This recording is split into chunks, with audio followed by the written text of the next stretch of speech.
good? I feel like we've been gone for a while. We have. A legit while. Well, I know I have. Well, welcome to Back to the Classics, the cinematic movie podcast that takes you back to the iconic films of 20 years ago. I am your guy, Jay Alonzo, and with me is my boy, Kay Williams. What's going on, Jay? Kay, what's up? Before we even get into this whole shindig, we gotta first of all express our apologies. We were definitely MIA last week. We had a movie set. We put out the announcement for we were gonna do The Sixth Man, and we also had Hollywood Kev from The Noise set to appear on the show. But it just seems like it was so much shit going on with me, with Kev, with you. We were just that damn busy. We couldn't even get on the mic to do the show. Yeah, man. We was out there. We was pretty busy out in that sense. Me and Los from The Noise, we went out to our chapter's 90th anniversary at Wilberforce University, the oldest HBCU. Shout out to the Will. Went out there and sat out a good little gala, and it was dope, man. It was dope. We had some fun. Yeah, I saw you on the on Facebook, man. You looking pretty dapper. Man, look, I don't even dress up. Okay, but it was fun though, right? Oh yeah, it was definitely fun. Definitely fun. I got to see a lot of bros I ain't seen in years. Wow. In years, I met some old heads. It was dope, man. It was dope. That's what's up, man.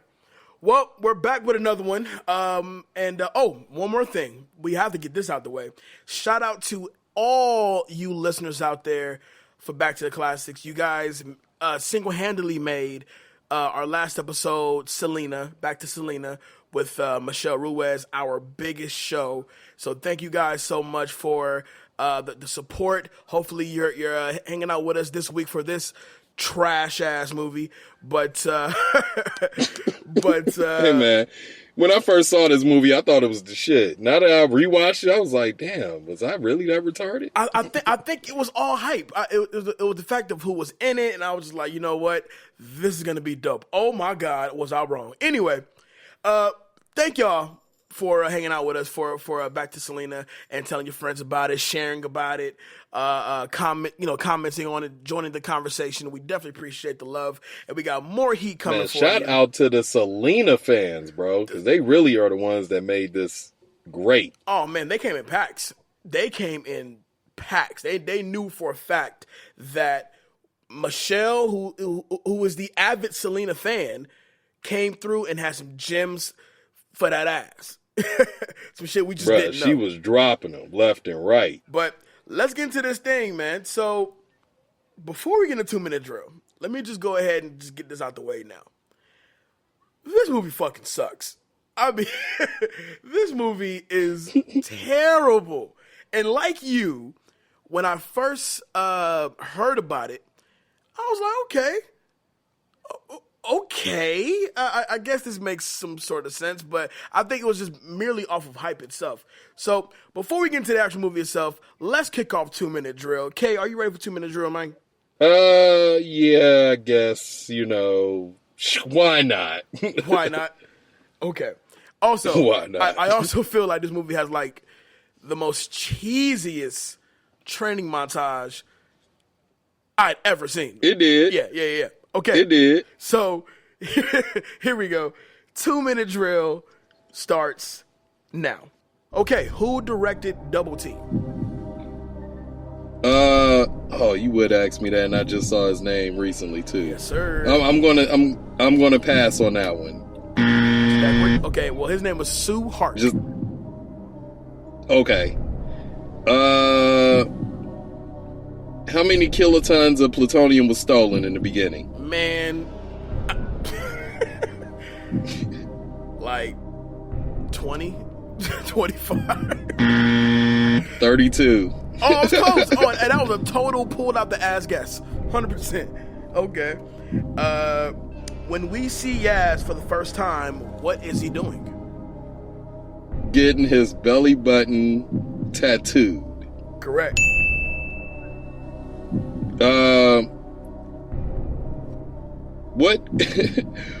Okay, what animal does Jack mistake his girl's art for? Oh shit. A cow. Yep. What was it? It was really a butterfly. A swan. A swan. Okay. All right. Got But you still get the point, though. You still get the point. Cool. All right. What soda does Quinn slip on and lands in a perfect kick to the face of the bad guy? Coca-Cola. That is correct, sir. All right. 13 What could seconds. Quinn's Deadeye shoot with the rifle that Quinn gave her? Oh, 3, 2, 1. Oh, I don't know. What was it? It was, she could shoot the dick off a hummingbird. She can shoot the dick off a hummingbird. And here I am thinking hummingbirds don't have dicks. Yep. Well, okay. Well, let's go ahead and say you won because obviously I didn't pay attention to this fucking movie. Let's get to this thing, man. If you don't know what movie we're talking about, we are taking it back to 1997. The Jean-Claude Van Damme / Dennis Rodman. Dennis fucking Rodman's in this movie. I'm still just, wow. Okay. We're taking it back to Double Team. Original release date, April 4th, 1997. So actually came out 20 years ago yesterday. Yeah, makes sense. Shares opening weekend with Chasing Amy, The Saint, That Old Feeling, and Inventing the Abbots. I wonder why we chose Double Team instead of any of these other 4 movies. I don't know. I mean, I think we chose Double Team because of the characters that were in it. The people that played them. Not necessarily, I mean, shoot, when I put it on, my girl was like, Dennis Rodman was in the movie? It shocks a lot of people. Like, wait, hold up. He's in this? Box office was $11 million on a budget of $30 million. Damn, they tanked hard. Hard. And the movie currently holds an 11% on Rotten Tomatoes. Personally, I think that's, kind of cheap selling it. It's worse than that, but that's just me. I think that's accurate. Is it accurate? Maybe 9 or 10. I would have given it like a legit 5 just for effort. I mean, you could just tell like they just didn't give a shit. Like they didn't care. Like fuck it. What you do, whatever. But okay, Kay, let me ask you this: when was the first time you seen this movie? I actually went to the movies to see this. Oh. Okay. I went to the movies to see this. And I thought it was dope back then. Back then, you were naive. You were a child. So it was like, whatever. So. I was, right. I was young, dumb. Yeah, I was a little slow. Yeah. So, the first time I seen this movie, I did not go see Double Team in theaters because my parents was like, fuck that. So we waited until it came to VHS, and I remember specifically when I first heard about the movie. Matter of fact, Crystal Waters has a song on the soundtrack, and it features Dennis Rodman, right? Mm-hmm. And so, and they play the song at the end of the movie as well, but it features Dennis Rodman, right? And I remember being in LA at the time. And the 92.3 The Beat, when it was 92.3 The Beat, decided to play the song, right? And even as a youngin' at that time, I was like, "What the hell is this?" Like, whoa! It's such an electric dance number with like Dennis Rodman doing this Barry White thing. I don't know. It's off to me. You know what I'm saying? But yeah, it's a little weird. It's a little weird. But I remember seeing it for the first time, and like you, I thought the essence of Jean-Claude Van Damme teaming up with Dennis Rodman, who, by the way, you could put any other basketball player if you insisted on having a basketball player in this movie. Why Dennis Rodman? For shock value? I think it was the shock value, and you know, at that time, he was pretty big on the shit he was wearing during the games. Yes. Like his hairstyle during the game. So I think that's why they used him. Because, I mean, if you look at the tattoo parlor he owned, he fit in perfect with all the drags that were there. The tattoo parlor, bro, that whole scene was like his. Like, oh, this your whole get down. I could just tell. Like, Dennis Rodman, wow. Yeah, it took, I think on the second time I watched it, you know, for the show, I figured out it was a tattoo parlor. Uh-huh. Because originally I thought it was like, just like a club for drag. Like for drag queens, I thought it was a club. But then again, if you watch the Crystal Waters video that has Dennis Rodman in it, it is definitely a club for drag queens. Absolutely. Oh. Oh, yeah. Oh, so I was right. All right. Mm-hmm. Mm-hmm. Look at that. That was a shot in the dark. Yeah, that was hit the target. That was a total guess. That was a total guess. All right, so let's kick off Real Talk. You won the 2-minute drill, so it's only right that I pass the baton to you, good sir, to kick us off with Real Talk. Let's try to get through this movie. All right. This movie, I mean, us talking about it is going to be quick because the movie itself was an hour and a half, but everything kind of dragged in scenes. You know what I mean? Right. So, like, even with the opening scene starts off with Van Damme, who's playing as Jack Quinn. He's doing his last mission before he retires. Yep. He's getting out the game. And he's like the #1 special agent, you know. So this scene, he's going to pick up 32 kilotons of non-active plutonium, but it's mobile. So he's driving for at least 5 minutes in the first scene. Right. Right. You see what I mean? So everything kind of drags in here. And then the next scene we see is Jack coming out of retirement to catch his nemesis that he never caught before he retired.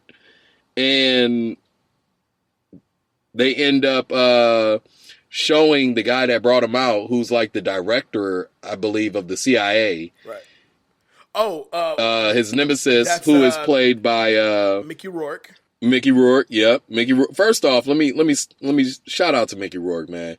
Because when I'm watching these older movies compared to these newer ones that he's in, bro, he was dope.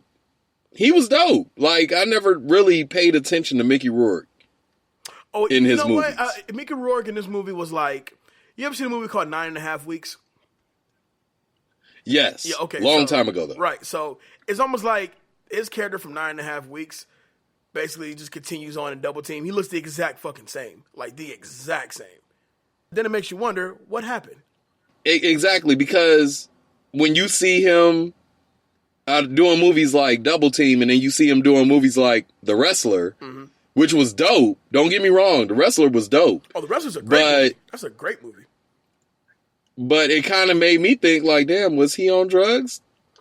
Yeah. Like, he done fell off, like, real hard. Yeah, he was on drugs. You know what I mean? So, I don't know, man. He was dope. He was dope. I would like to see Mickey Rourke in a Marvel movie. Let's get him back in the game. He was in one. He played the villain in Iron Man 2 as Whiplash. Right, he played Whiplash. Right. Yeah, but I mean, I want to see him. I guess we're going to have to throw him in DC too then, huh? I need to see him in more action movies. He could play a villain. Like, it's all good. He's got the villain face. It's all good. Don't even worry about it. Right. So he's got that villain face. So, all right. So picking up from where you left off. So he's now in southern France with his wife, Catherine, his pregnant wife, Catherine. And it always seems to be this thing in Van Damme movies. Now, mind you, I'm a Van Damme fan. I'm talking about, I have been into Jean-Claude Van Damme since Bloodsport, Double Impact. I hate The Quest. Fighter, whatever. But, you know. The Quest was dope. The Quest is a great movie. Kickboxer is a great movie. Hold on. Let me back up real quick. Did you just say you hated Street Fighter? You heard what I said. I hate Street Fighter. That's what I said. What? Yes, sir. It is a horrible movie. That was a dope movie. See, to me, that was dope. But that was back then, too, though. Yeah. Things have changed. Horrible. I bet you if you watch it again now, you'd be like, nah, Jay was right. This movie's trash. You know what? I'm gonna watch it. I'm gonna watch it too. And bring it up watch it this weekend just to see. You better bring it up next week. Okay, so I will. So I've always been into Van Damme movies. You know, what's the other movie he did based in the hockey rink? Oh my God, what's it called? Not Double Impact. You said the one with the hockey rink? Hockey rink. Sudden Death. Great movie. Sudden Death, yes. Awesome movie. Hard Target. Great movie.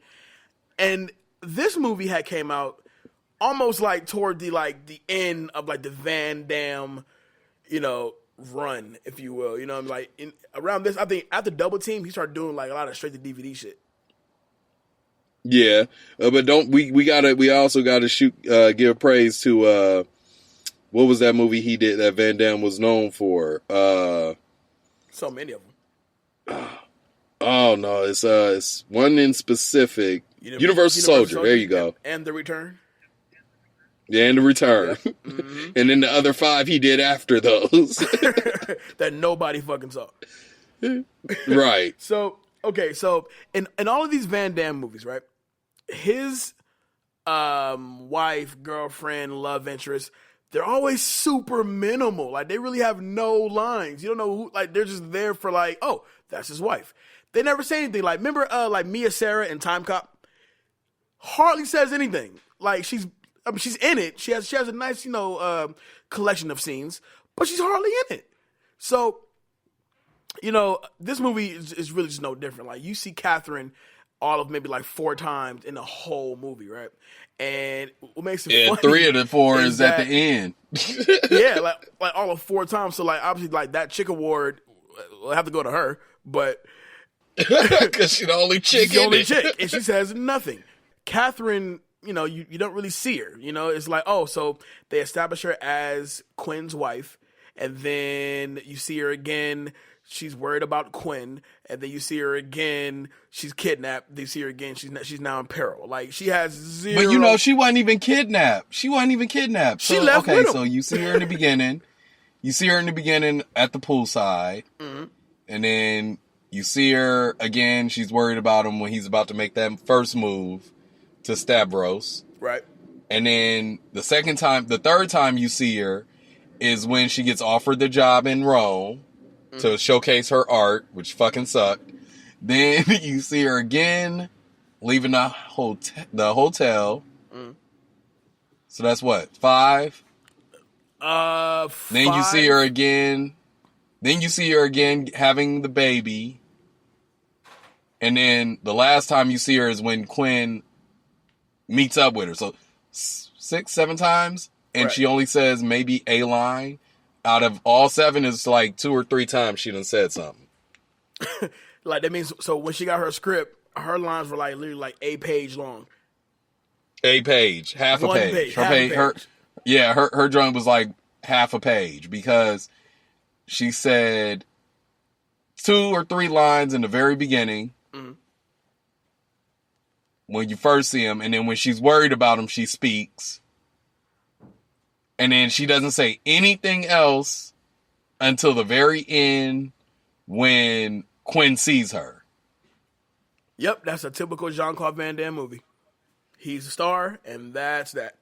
It kind of makes me wonder: does he want his love interest to speak? No, not at all. Like, is that a criteria for a Van Damme movie? Well, no, he's a star, so he needs to have the cake, he needs to have the butter, he needs to have the frosting, he needs to have it all.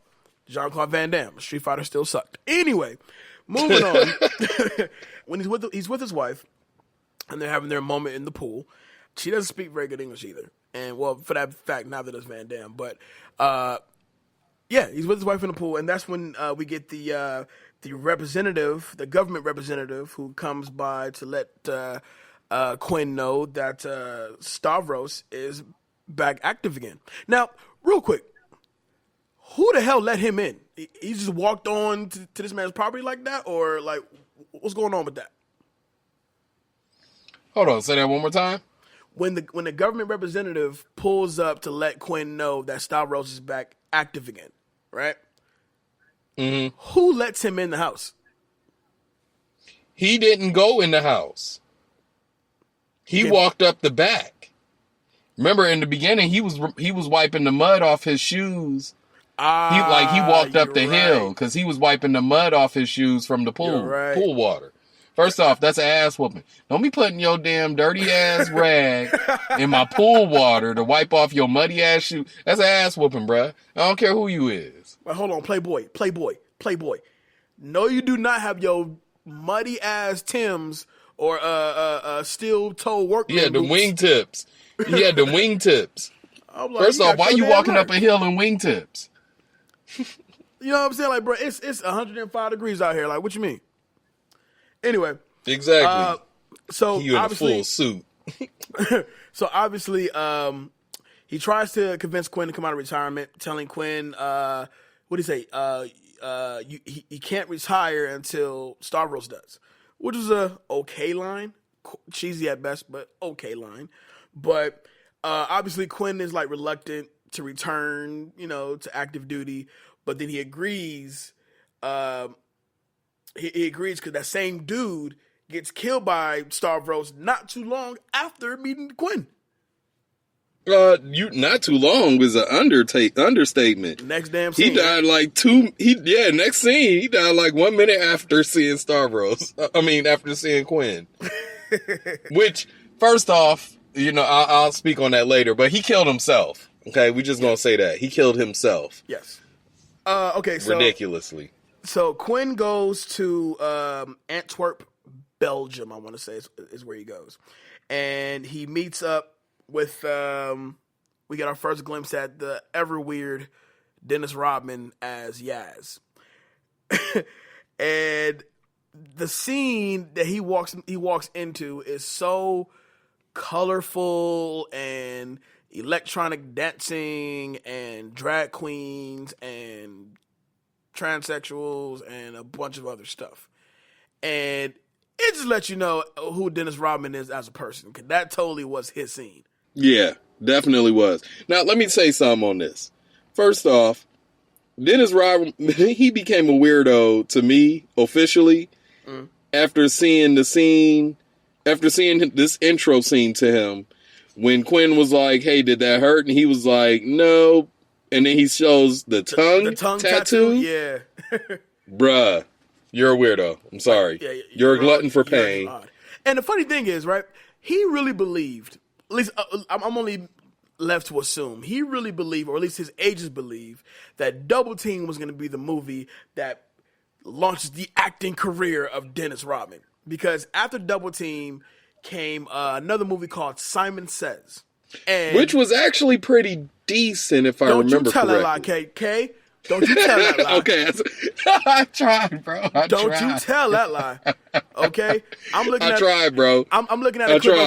a clip of Dennis Rodman right now with purple spandex on, this weird silver V-neck of some sorts, and like spaceman glasses on. I don't want to hear that, okay?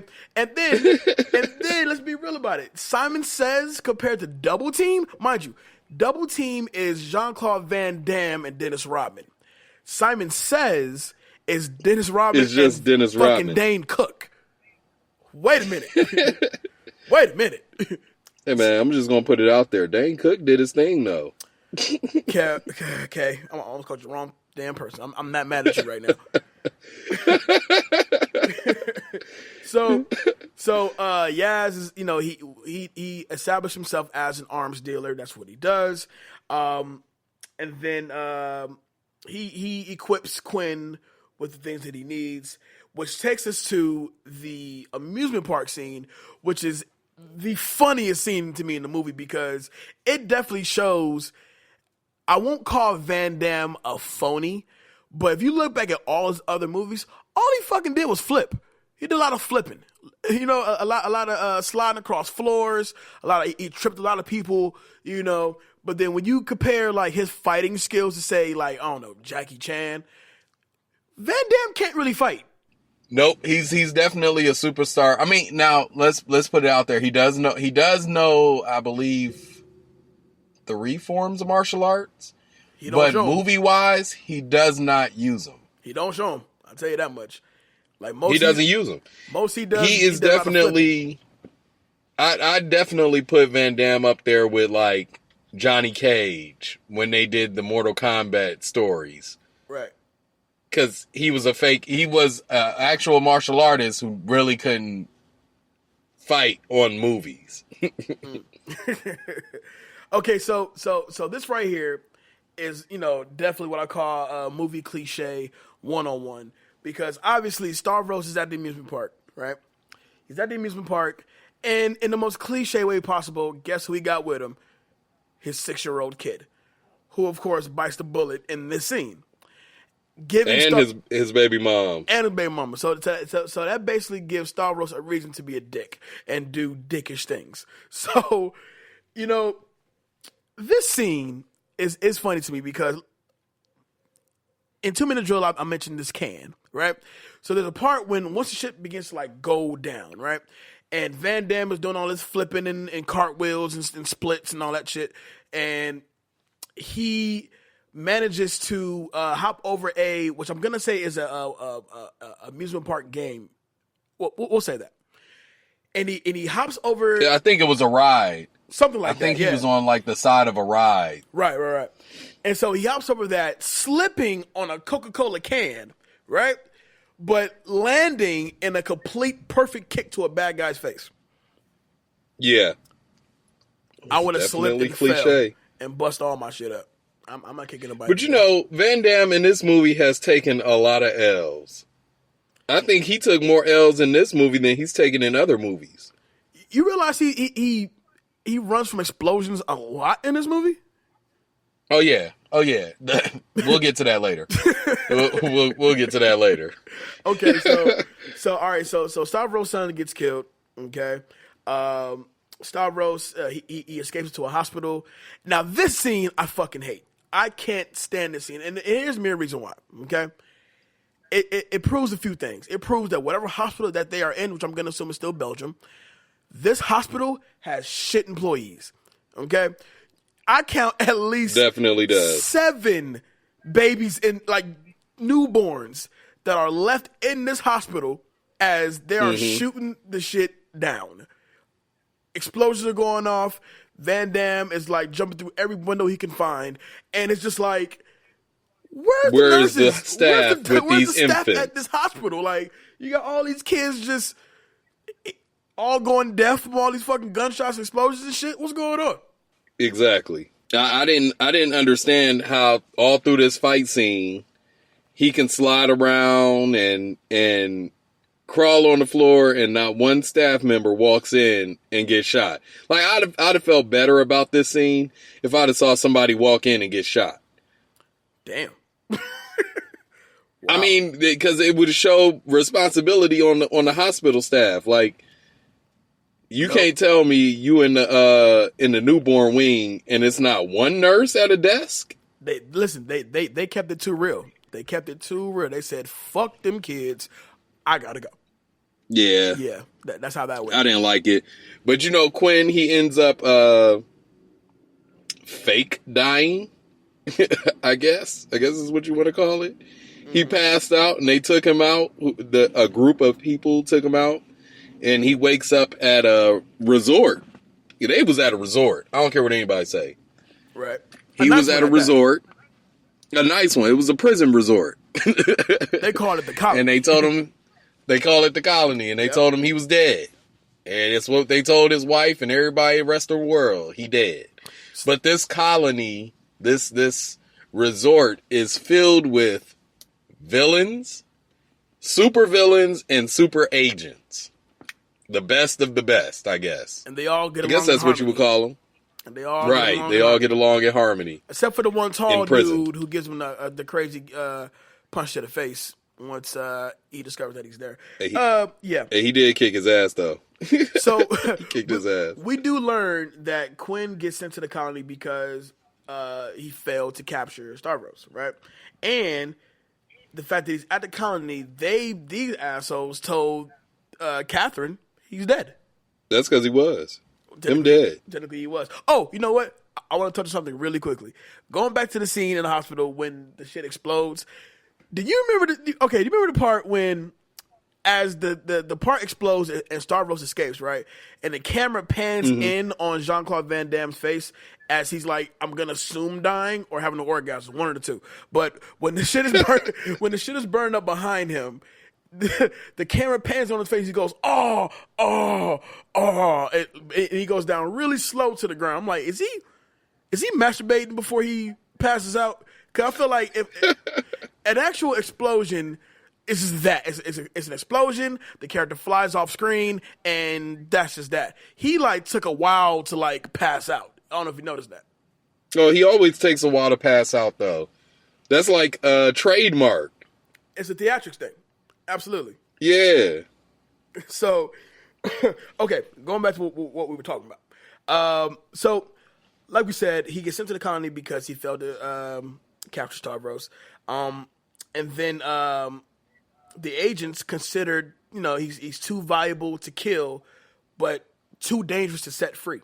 Based off of that kind of makes up a pretty cool storyline. You know what I mean? Like, you have this one place to where you have all these bad guys and all these good guys basically singing Kumbaya, living in harmony in this one place. That right there would make a awesome movie if written right, obviously. I think it would need to be a little bit more story to it, though. Come on, bruh. Sylvester Stallone, Arnold Schwarzenegger, Jean-Claude Van Damme in The Colony. Can we throw like a Jackie Chan or a Jet Li in it? Yeah. We can do a Jet Li. We can even do a Chow Yun Fat, and he really don't even fight like that. So, right, or Bolo Young. I'd take Bolo. I'll take Bolo. Bolo's fine. Yeah. Okay. That may work out then. I'm gonna go see that. Let's start writing that today.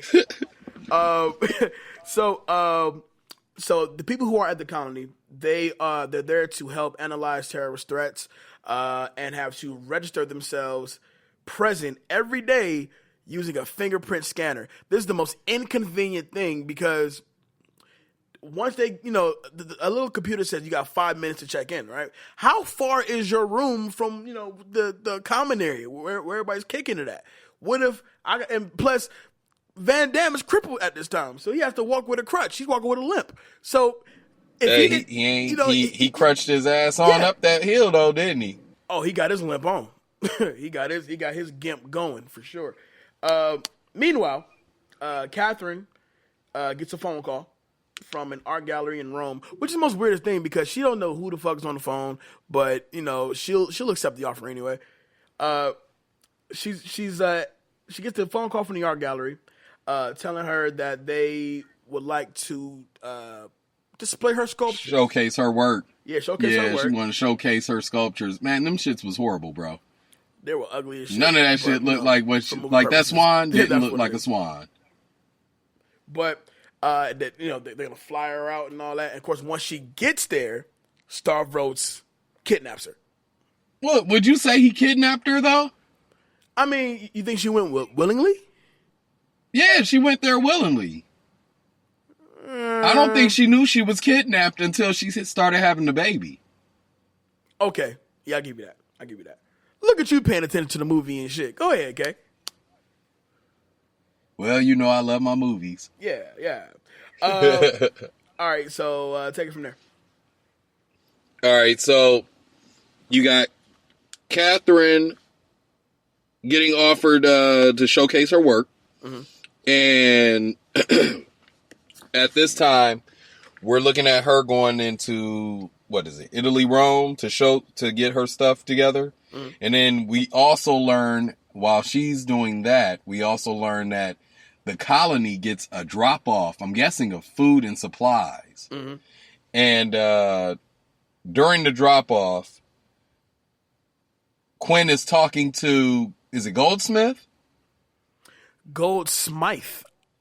Which, by the way, for those who don't know, that's played by Paul Freeman, who also played Ivan Ooze in the first Power Rangers movie. That's right. Yeah. See, people ain't know that. I knew that. Hey, Yeah. I actually looked him up. I was like, he looked familiar. Yep, that's Ivan Ooze right there.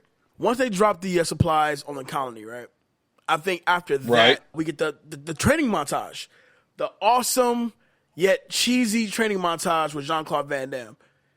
So, Well, before he started the training montage, Goldsmith he asked Goldsmith, like, has anybody ever escaped the colony? right. And Goldsmith was like, no, nobody's ever escaped. We got laser. He said, no, one guy escaped, but he didn't make it too far. He died in the water after 48 hours. Right. But he was like, after he escaped, we put in these lasers starting 1 meter from the ground, from the base, on the way up, and these lasers kill anything. Yeah, we'll get to that in a second because that pool or the water with the lasers is just like this. That's some Star Wars shit. But that's just It whatever. was. But that's when he started doing the training montage. He started timing himself, holding his breath underwater with a cigarette. Which is kind of dope.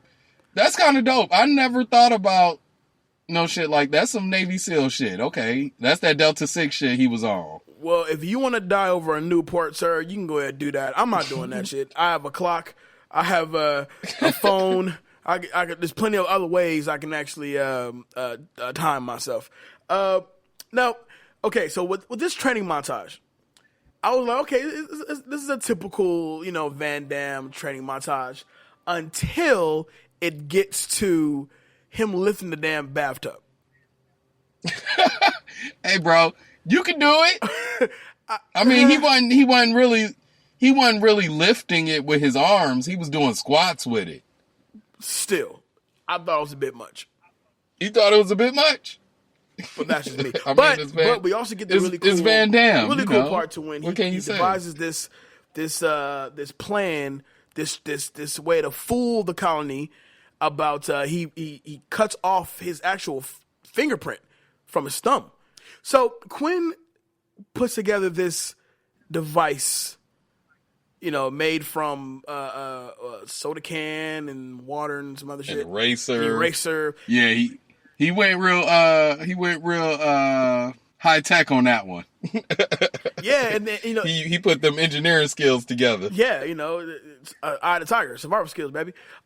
He cuts off his finger. I mean, a fingerprint, and he times it to where every time the little thing is counting him down to where he has to check in, the water fills up the can or some weird shit, and then the little eraser puts the thumbprint right to the machine, basically making it seem like he's there, which I thought was probably the coolest part in the movie. I'm like, oh, so that's how he's going to do that. Okay.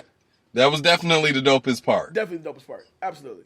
So he devised that plan, and then he's able to escape from the colony. Meanwhile, the dude that gave him a swift kick to the jaw earlier, he is now baked like Star Wars food in the little pool with lasers. So the next part I found crazy because he managed a way to get onto a plane, right?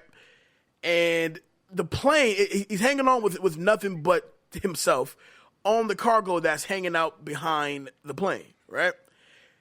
Mm-hmm. Still manages to get onto the damn plane. Van Damme, baby. Van Damme. I mean, he's always been one for the far-fetchedness. Yes. You've seen He's always been one for the far-fetchedness. Get off Street Fighter, man. I love that movie. No. I don't care what anybody says. No, I will not get off Street Fighter. It's a fucking horrible movie. I'll say it right now. It's horrible. I love that movie. Raw Julia played M. Bison, man. Gomez Adams played M. Bison. I don't get that. No. And may he rest in peace. Hey, they tried to make it like the game. You got to admit, that's the closest thing to the game any movie has been made. No. We will forever debate this all day. I don't care. We'll debate this.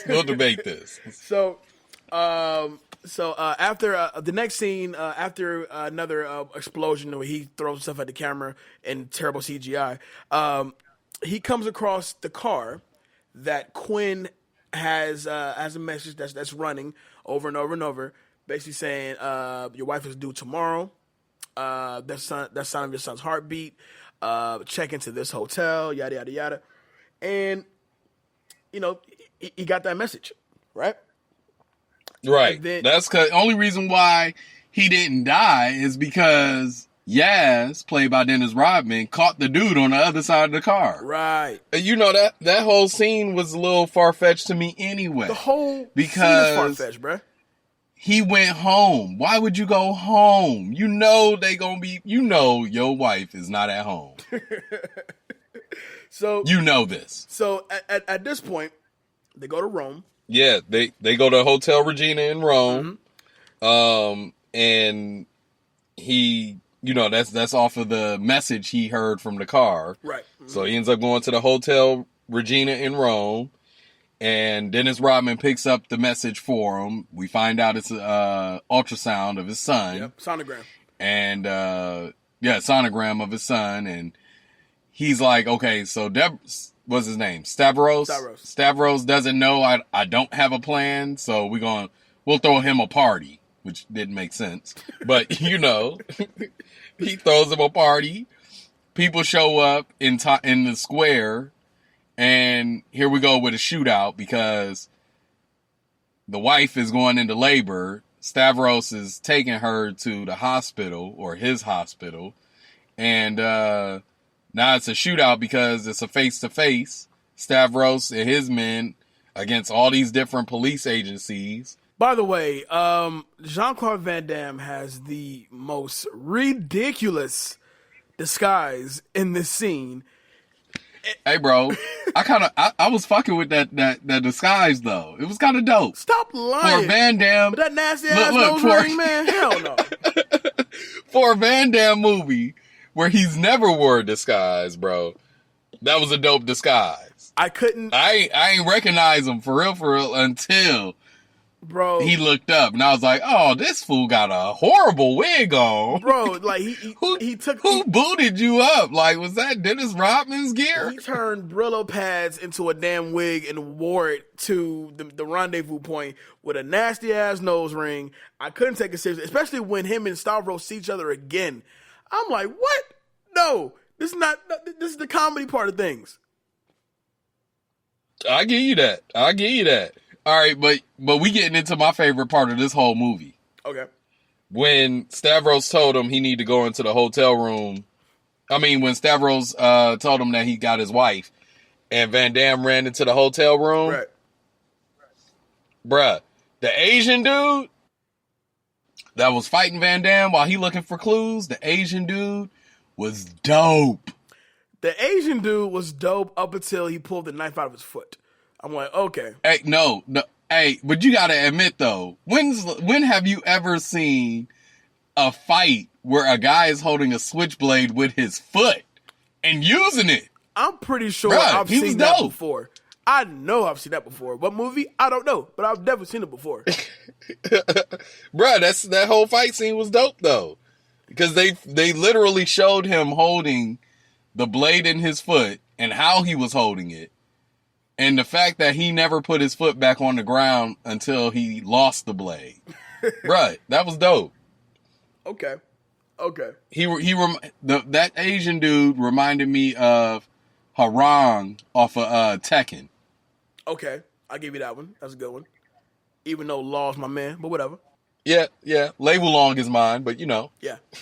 So, real quick, when do we get the basketball parachute? Because I really want to talk about that. Actually, I believe we missed that part. Did we? We skipped it. I thought it was the next scene once they find out where Starbucks No, is at. it is. It's where they go into the monastery area. Right. Okay. All right. So just to go ahead and touch on it real quick. People, there's a fucking basketball parachute in this movie. And I hate the fact that because Dennis Rodman's like a known basketball player, and he's a famous basketball player, all his puns, all his quips, all his things all relate back to damn basketball. Everything. Excellent defense is a great offense. But defense wins the game. Or some shit. Hold it. I never missed twice. Come on, bro. Which is a lie. He has missed a few times. But whatever. So, let me see. Going back to so Catherine gets transported to the hospital where she gives birth, right? Right. It's on an island. That's why they had a parachute. Right. So, Quinn, using the prescription bottle, and with Yaz's help, he's able to track down the hospital where he finds Catherine, right? But discovers that Stavros has the son, right? Right. Now, these next few scenes, I can openly say, are fun. As cheesy as they are fun. I'm not even gonna front. Quinn locates Stavros and the baby, and they're at the Roman amphitheater. And is that where they were? I couldn't. I knew they were in like a what is it? An arena. Yeah, it's like the amphitheater in Rome. Even though I don't think it's really the Rome amphitheater. I think it's somewhere else. They just kind of just said it was, but. Gotcha. So we find out that Stavros has had the whole amphitheater laced with mines. When the hell did you find time to do that? Man, he was a busy man. Apparently. He be making moves out here in these streets. Did you dig those holes yourself? He probably did, because you see they wasn't fully buried. So Stavros lets Quinn know that he's now standing in a minefield and the crosses are the mines, right? So if that doesn't make things worse, there's a fucking tiger that's also joining the fight as well. And it seems like tigers have a reoccurring theme in this movie. They appear quite a few times. But they do. And I want to know why. Because Dennis Rodman, when we first see him, he has his hair like a tiger. Yep. You see the tiger in the fair and in the arena. Yep. Maybe the director liked tigers. It's like John Woo and doves. It's like, I don't get the infatuation with these animals. I watched Mission Impossible 2 the other day, and John Woo, you can literally, you can't really count on one hand how many times you see a damn dove in this movie. Even on the poster, there's a damn dove. He likes birds. Good point. He do like birds. He likes birds. So we get the official fight, or correction, we get the fight between Quinn and the tiger. And then we get the other fight with Stavros and Quinn, right? But before that, of course, ready to save the day is, the flamboyant guy himself, Dennis Rodman, pulls up in his dirt bike and is able to snatch the baby, getting him out of harm's way, right? And which is crazy, because he should have hit at least 2 mines. Even if they didn't blow up, while he was on them, he should have had at least hit 2 mines. At least 2. The way he was coming, the way he dipped out and the way he came in. Exactly. Totally. But then, he had the baby, so you can't really put the baby at risk. Otherwise, Quinn's going to kill you next. But whatever. Unless if you're not already dead. But, so now that the baby's out of the situation, the tiger's pretty much out of the situation now, too. Now we get the actual throwdown between Quinn and Stavros. And Stavros is kind of getting with Quinn on this one. Because obviously... Bruh, he was killing him. He was killing him. Yeah, obviously Mickey Rourke is physically bigger than Jean-Claude Van Damme, especially for this movie. So, and plus Mickey Rourke used to box. So when he's throwing them haymakers, he's really throwing them haymakers. He knows what he's doing. Oh, I didn't know that. Yeah, Mickey Rourke. So he used to box professionally? I believe he did use to box. Golden Gloves level? I believe so. Either before the acting career or somewhere in between. So we get this fight, and they're throwing down. Obviously, the bad guy will meet his comeuppance. But then again, I do like that even though once Van Damme starts to really kick his ass back, essentially what causes Stavros to be like, all right, I lost. He himself backs up into a mine when he realizes that the one that Quinn is on doesn't have one, but the one that he's on does have one, right? And so I thought that was pretty clever, because normally, it'd be super cheesy. With this being like a 97 movie, I would expect and a Jean-Claude Van Damme movie at that, I would expect him to be give him a roundhouse kick to the face, and then he falls, lands on the mine, then the mine blows up and shit. But we didn't get that. I think the one time when Stavros truly does realize I fucked up. But you know what's crazy is I want to say what Dennis Rodman said. Because Dennis Rodman was like, "Oh, I moved all the crosses from your minds and put them in different locations." Nigga, when did you have time to do that? There? like when was Stavros busy enough, long enough for you to like locate these mimes and then move these crosses? Come on, bruh. Right. And I thought Quinn told Yaz about the damn crosses. Like, how did he even know? Exactly. Huh. Yep, that scene just lost points because that made no fucking sense at all. So, and of course, right on time as Quinn looks at him like, yeah, you're dead. I'm about to go and get my son. And then, Rodman's talking his shit. Next thing you know, the same Tiger is now back in the arena, headed towards Dennis Rodman. So they both break out of there. And Stavros is left to either A, blow himself up, or B, get mauled by the Tiger and still blow himself up. So what are you going to do? You're not going to run. So I thought that was a cool way to end the bad guy, even though now that we're talking about it, that shit made no sense. But I thought it was a cool way. None. It was a cool way for Stavros to meet his demise. But this next part, oh my God, Kay. I despise this part so bad.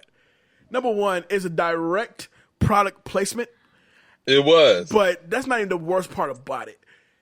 Okay. It was how it was used. How it was used, okay? And then the graphics look terrible too because when the place actually goes up, right, that one mime levels the whole damn place. But when the place begins to explode, right, number one, the CGI looks so terrible. It looks like it looks like some sort of a built set or some sort of like a smaller built something that they just filmed really up close and then set it on fire. It looked terrible. It looked horrible. But when Yaz and Quinn and the baby, along with Ivan Ooze, they're running from the huge explosion, and then Yaz grabs a damn Coca-Cola vending machine. And he makes sure the Coca-Cola part is like faced toward the camera so we know exactly whose product is, who are we pushing right now. Right. Now, okay, I don't mind them grabbing the vending machine. But in the highly unlikeliness that you're going to survive this huge fireball and not have no kind of injury, the baby face that hasn't melted off or nothing, and that one vending machine held you down. Nah, man, nah. I don't buy that. Yeah, man. They was making sure they got paid. Did Coca-Cola do a push for this movie? I don't remember seeing any real push from Coca-Cola for this movie. I don't think they had any like push towards it, but it was like, we're gonna make sure we get that money. Yeah, that's about it. So as we now know, Stavros and the Tiger are killed. We get Quinn, Ivan Ooze, and Yaz, and the baby outside. And then Ivan Ooze, and I'm calling him Ivan Ooze for the rest of this movie, by the way. Ivan Ooze asks Quinn, while pulling a gun on him, for a lock of his hair and a shirt, which I thought was the weirdest thing. But then you get another good old Dennis Rodman quip. He can't act for shit. Dennis Rodman can't act for shit. I'd rather have Shaq in this movie than anybody else. Ooh, good point. Yeah, very good point. You've seen Steel. And Blue Chips and Kazam. So he goes, Quinn, I think you're going to like this. What was the line with the coin? I hope this coin is as lucky for you as it's been for me. And then he flicks it at him, and then the shit, it explodes, it detonates. Quinn still takes off the shirt, gets in the car, peels off. So horrible left. It was like a horrible end. Like, yeah, he could have did that a lot better. Yeah, a whole lot better actually.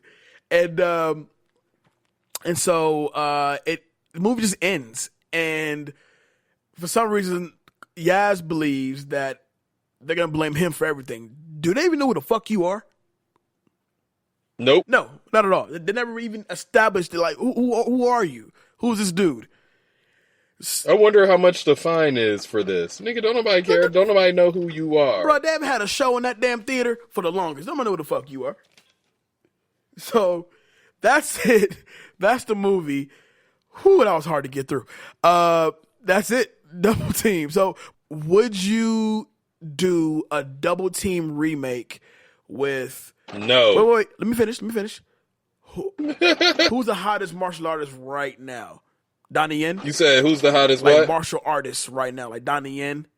Donnie Yen? Okay, yeah. so Hitman. So Double Team the reboot. Let's do Donnie Yen and Kevin Durant. Nope. Probably not. No? Nah. Not at all. Okay. I just figured, if there's ever a chance for a basketball player to make an appearance or something, it'll be that. But you know what? I'll do Donnie Yen and LeBron James. At least they won't write no bullshit for LeBron to say. Yeah, they would. You think so? Yep. He'd be cheesy too.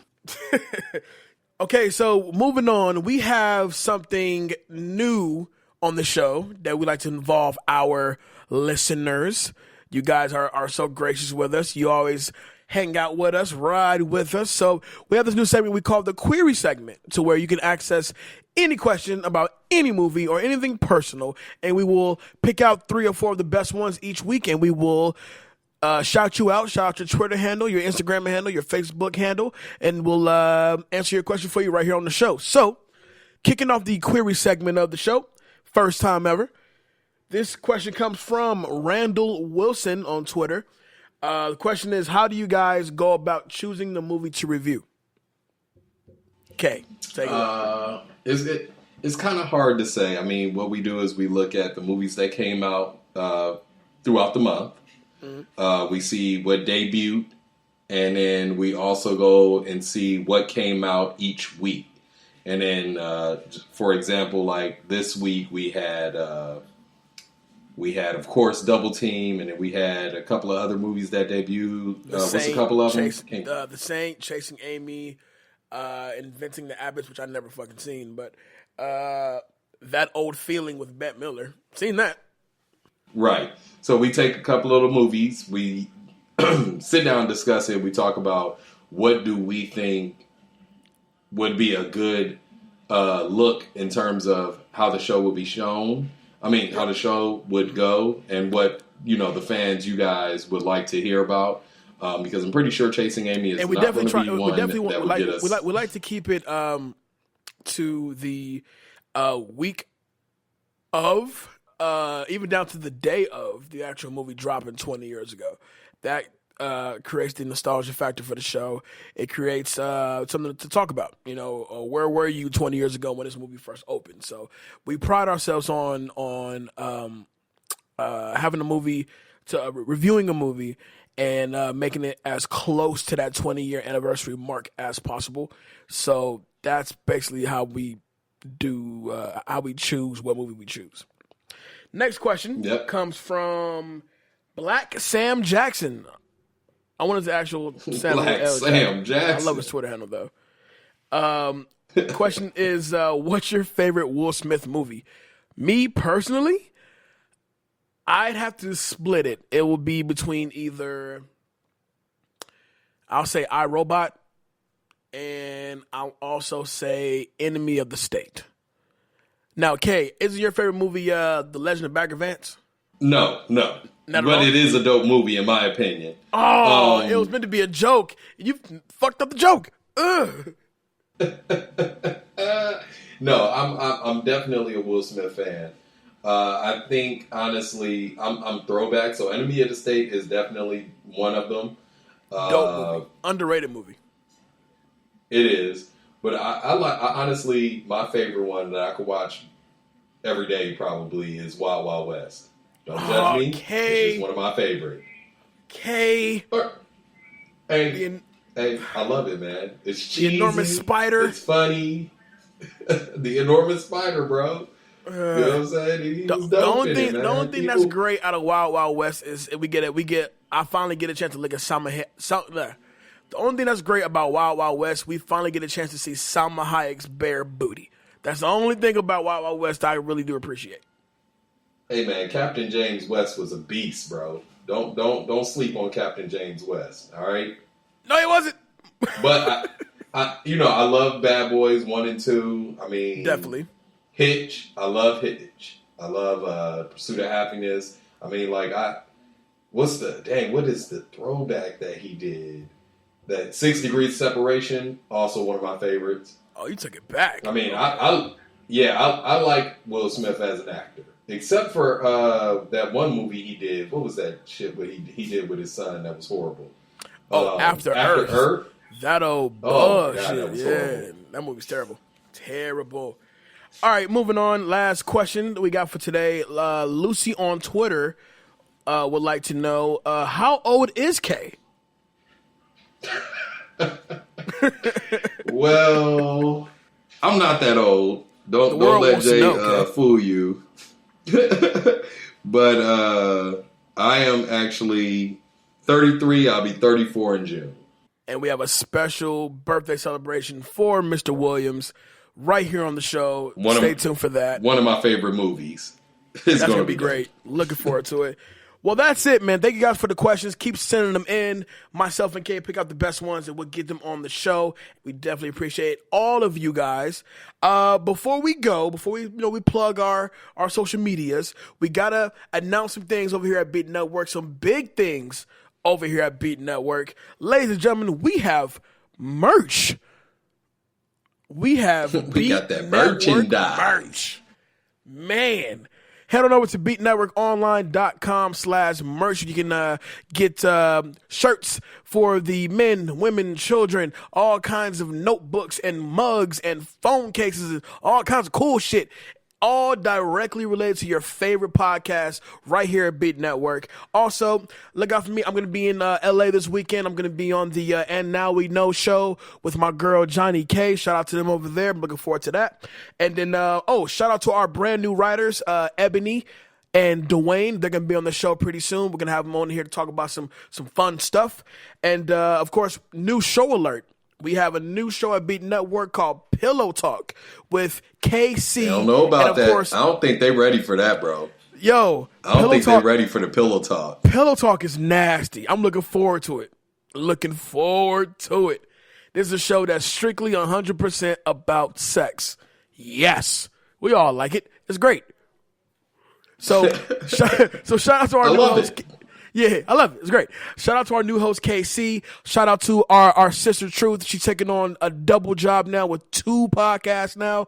They're doing big things over there. Once again, this is don't forget our Back to the Classic Facebook movie page. Jump in, join the conversations. Kay, let the good people know where they can find you, bruh. On everything but Facebook, you can catch me at PHA1914. On Facebook, I'm on there as KAY Williams. Good luck trying to find me, though. It's a billion of us. I tried. I tried looking for you on IG the other day, and it was definitely the most hardest thing to do. Like I was starting to believe that you lying. Really? Yeah, I was starting to believe that you lying to folks. Like you really don't have one. Nah, I'm on there, man. I mean, I don't post a lot of pictures, but I just came back from the gala, so I'm about to put some pictures up from the gala. Yes. Representing the bros. Go mob to the frat, you know what I'm saying? All right, so you can find me on all the social media simply at I am Jay Alonzo. You talk to me and I'll talk back. We are done, Kay, and we'll be back next week with another one. We love you guys. Thank you guys so much for tuning in. Hopefully it's a better movie. Well, you know what? Actually, next week's movie we have a guest on, so we're looking forward to that. Yeah. Oh, that's how you know it's definitely going to be a better movie. We got a guest. Yeah, we have a guest on. I wouldn't invite a guest on if it was like, some like Spice World or some shit like that. So, on behalf of Back to Classes, I'm your boy Jay Alonzo. It's your boy Kay Williams. We out of here, y'all. Peace. Peace.